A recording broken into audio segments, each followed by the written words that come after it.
국가안보실장입니다. 윤석열 대통령의 방일 관련 브리핑을 시작하겠습니다. 주요 일정에 관해서 설명드린 후에 이번 일본 방문의 의의와 기대 성과에 관해서 말씀드리겠습니다. 윤 대통령과 김건희 여사는 3월 16, 17일 1박 2일의 일정으로 일본을 실무 방문합니다. 이번 방문은 12년간 중단되었던 양자 정상 방문이 재개되는 것으로서 윤석열 정부 취임 이후 역점을 두고 추진한 한일 관계 개선의 중요한 이정표가 될 것입니다. 윤 대통령은 1월 16일 오전 도쿄 도착 후 첫 일정으로 현지에 계신 우리 동포들과 오찬을 겸한 간담회를 개최할 예정입니다. 이어 당일 오후에는 기시다 후미오 일본 총리와의 한일 정상회담 그리고 이어서 만찬 등 공식 일정이 예정되어 있습니다. 다음 날 오전에는 한일 간의 교류를 지원하고 있는 일본의 친선단체 인사들을 접견할 예정입니다.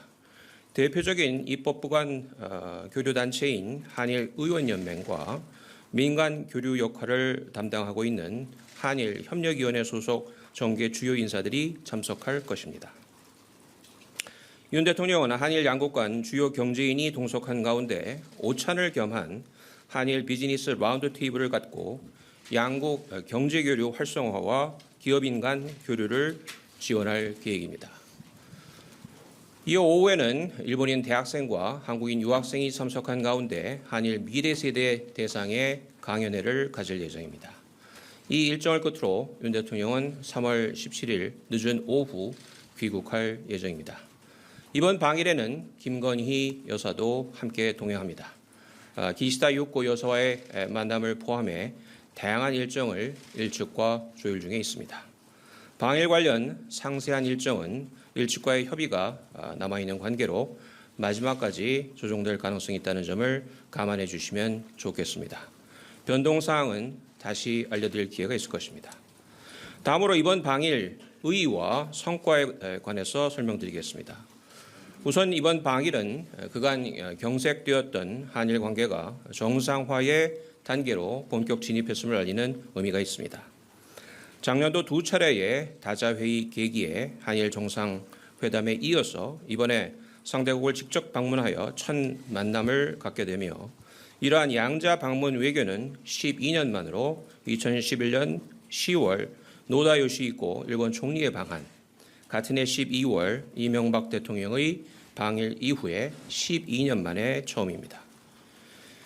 그간 길었던 한일관계 경색 속에서 양국 지도자가 쉽사리 만나지 못하면서 양국관계 정체가 지속되는 악순환이 계속되었습니다. 이번 윤 대통령의 방일은 이러한 악순환의 고리를 끊고 양국 간에 본격적으로 교류할 수 있는 여건을 다시 정비하는 중요한 계기가 될 것입니다. 양 정상은 강제징용 판결 문제 해법 발표 이후 이행을 포함한 한일 관계 전반에 대한 정상화 방안을 논의할 것이며 다양한 이슈에 관해서 의견을 교환할 것입니다.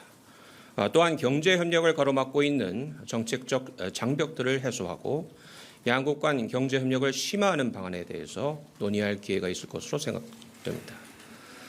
이번 정상회담과 만찬 행사를 통해서 양 정상은 상호 간의 개인적 신뢰를 돈독히 다지면서 양국 관계의 발전 의지를 서로 다짐하는 자리가 될 것으로 생각합니다. 정상 간 개인적 신뢰 관계는 외교에 있어서 매우 중요한 자산입니다. 윤 대통령과 기시다 총리 간의 신뢰 구축은 앞으로 양국 국민 간 친선과 교류에도 긍정적 영향을 미칠 것으로 기대합니다. 특히 한일 관계 개선 분위기는 양국 국민 간 교류에 큰 영향을 줍니다. 올해 들어 방일 외국인 관광객 중 한국인이 가장 많고 방한 외국인 중에는 일본인이 가장 많을 정도로 국민 간 교류가 활발해졌습니다. 윤 대통령은 방일 기간 중 일본의 대표적인 친선단체인 한일의원연맹과 한일협력위원회 주요 인사를 접견할 예정입니다. 이 자리에는 아소 전 총리, 스가 전 총리를 비롯한 일본 정계의 주요 인사들이 참석하는 만큼 윤 대통령이 미래지향적 한일관계 구축을 위해 적극적인 역할을 당부할 수 있는 좋은 기회가 될 것입니다. 또한 윤 대통령이 참석하는 한일 비즈니스 라운드 테이블도 양국 경제계가 협력과 교류를 통해서 새로운 미래를 함께 준비할 수 있는 계기가 될 것으로 기대합니다. 한편 게이오 대학에서 한국 유학생과 일본 대학생을 상대로 강연회를 갖고 앞으로 펼쳐질 미래 한일 관계의 주역들을 격려하고 양국 교류 협력 확대를 위한 공감대를 넓히는 그러한 자리를 만들 예정입니다. 이상 모두 발언을 마치고 질의응답 시간을 갖도록 하겠습니다. 감사합니다.